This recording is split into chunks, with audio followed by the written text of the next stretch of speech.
A Syrian ready to perish was my father, and he went down into Egypt, and sojourned there with a few, and became there a nation, great, mighty, and populous, and the Egyptians evil entreated us, and afflicted us, and laid upon us hard bondage. And the Lord brought us forth out of Egypt with a mighty hand, and with an outstretched arm. He would not suffer the Egyptians to do Israel any harm. A Syrian ready to perish was my father, and he went down into Egypt, and sojourned there with a few, and became there a nation, great, mighty, and populous, and the Egyptians evil entreated us, and afflicted us, and laid upon us hard bondage. And when we cried unto the Lord God of our fathers, the Lord heard our voice, and looked on our affliction, and our labor, and our oppression, and the Lord brought us forth out of Egypt with a mighty hand, and with an outstretched arm, and with great terribleness, and with signs, and with wonders, and he hath brought us into this place, and hath given us this land, even a land that floweth with milk and honey.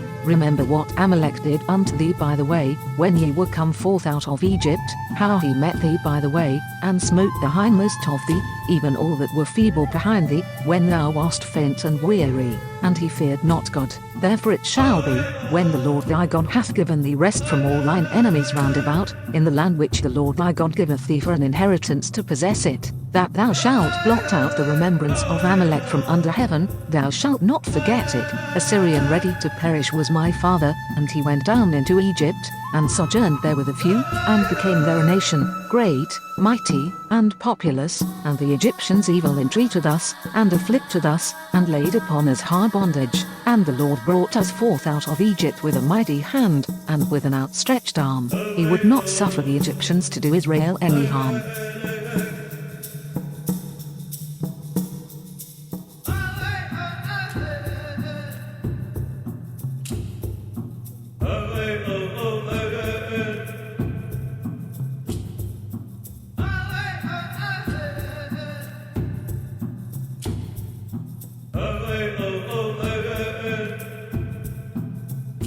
This is April Schulthies, using the computer to generate this message. Why am I generating this message? There is a hidden euthanasia, a silent genocide, just to amuse or please immoral people. This is April Schulthies, and they tried to put me down. I'm a virgin. It's not really on purpose. I'm just not married, so they tried to put me down. You could be put down, too, and you may never even see it coming.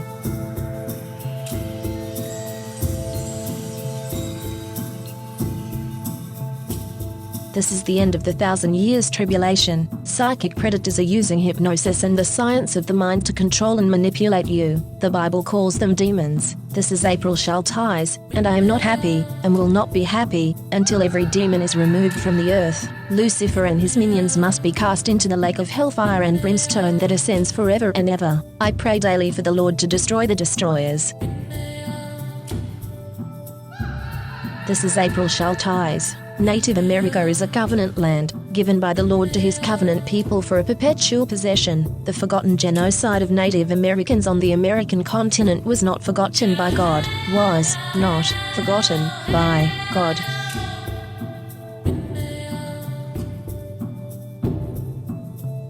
This is April Schulthies, and I hate Rome. Rome is still here. Rome crucified Christ and created Christianity to cover up the genocide of Jews, Africans, Irish, Celts, Japanese, Chinese, Aborigines, Vietnamese, Koreans, Hmong, Hawaiians, Eskimos, Native Americans, and more. Mexicans are dying on the border every day. Cast Rome out.